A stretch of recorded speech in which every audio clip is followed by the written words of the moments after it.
ನಮ್ಮ ಬೀದರ್ ಸಿಟಿಯಲ್ಲಿ ಒಂದು ಕಳುವಾಗಿದೆ. ನ್ಯೂ ಆದರ್ಸ್ ಕಾಲನಿಯದಲ್ಲಿರುವ ಅಂಗಡಿಗಳ ಮೇಲೆ ಕಳ್ಳರು ಅಂಗಡಿಗಳ ಒಳಗಡೆ ನುಗ್ಗಿ ಮೊಬೈಲ್ ಅಂಗಡಿ ಕೂಡ ನುಗ್ಗಿ ಕಳ್ಳತನ ಮಾಡಿದ್ದಾರೆ ಅಂತ ಕಂಪ್ಲೇಂಟ್ ಬರ್ತಿದೆ.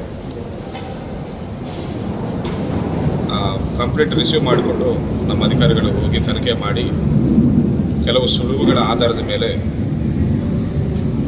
ಒಬ್ಬ ವ್ಯಕ್ತಿಯನ್ನು, ಒಬ್ಬ ಅಪ್ರಾಪ್ತ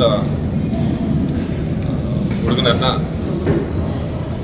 ವಿಚಾರಿಸಿ ಹಿಡಿದು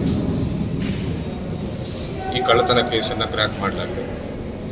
ಸೊ ಆ ಹುಡುಗನ ಕಡೆ ನಾವು ಕಳುವಾಗಿದ್ದ ಪ್ರಾಪರ್ಟಿಯಲ್ಲಿ ಸುಮಾರು 4,65,000 ಪ್ರಾಪರ್ಟಿಯನ್ನು ಇಂಟ್ಯಾಕ್ಟ್ ಆಗಿ ರಿಕವರಿ ಮಾಡಲಾಗಿದೆ.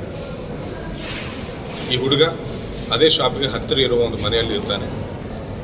ಮನೆಯಲ್ಲಿ ದುಡ್ಡು ಕೊಡ್ತಾ ಇಲ್ಲ ಅನ್ನೋ ಕಾರಣಕ್ಕಾಗಿ ಕಳುವು ಮಾಡಬೇಕಂತ ಡಿಸೈಡ್ ಮಾಡಿ ಒಬ್ಬನೇ ಬಂದು ಆ ಶಾಪ್ ಮೇಲೆ ಇದ್ದ ಒಂದು ತಗಡನ್ನು ತೆಗೆದು ಒಳಗಡೆ ನುಗ್ಗಿ ಕಳುವು ಮಾಡಿದ ನಂತರ ಸುಳುವುಗಳೇನಾದರೂ ಪೊಲೀಸರು ಸಿಗ್ತಾವೇವೋ ಅನ್ನೋ ಉದ್ದೇಶದಿಂದ ಬೆಂಕಿ ಹಚ್ಚಿ ಆ ಶಾಪನ್ನು ಸುಟ್ಟಿದ್ದಾನೆ ಅನ್ನುವ ಮಾಹಿತಿ ನಮಗೆ ಪ್ರಾಥಮಿಕ ತನಿಖೆಯಲ್ಲಿ ಗೊತ್ತಾಗಿದೆ.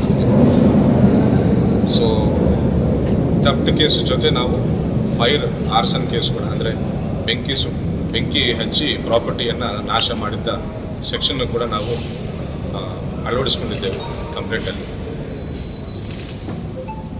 ಸೊ ಟೋಟಲ್ ಪ್ರಾಪರ್ಟಿ ಇದರಲ್ಲಿ ರಿಕವರಿ ಆಗಿದೆ ಈ ಕೇಸಲ್ಲಿ.